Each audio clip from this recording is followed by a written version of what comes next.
భగవద్గీత మొదటి అధ్యాయం అర్జున విషాద యోగం యొక్క అర్థాన్ని క్లుప్తంగా ఈరోజు తెలియజేయబోతున్నాను.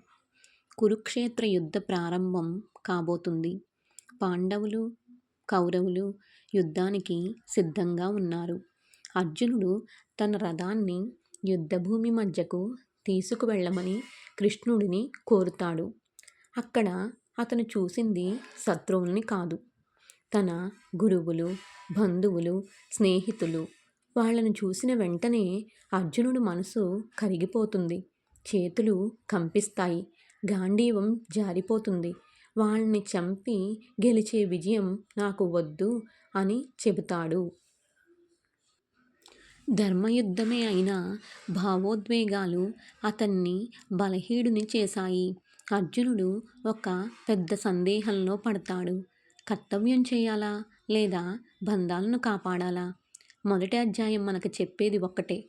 జీవితంలో ప్రతి ఒక్కరికి ధర్మం, మమకారం మధ్య ఇలాంటివే యుద్ధాలు వస్తాయి. అర్జునుడి విషాదమే భగవద్గీత జ్ఞానానికి ఆరంభం. ఈ వీడియో కనుక మీకు నచ్చినట్లయితే ఒక లైక్ చేసి షేర్ చేయండి. మరిన్ని వీడియోస్ కోసం నా ఛానల్ని సబ్స్క్రైబ్ చేయండి.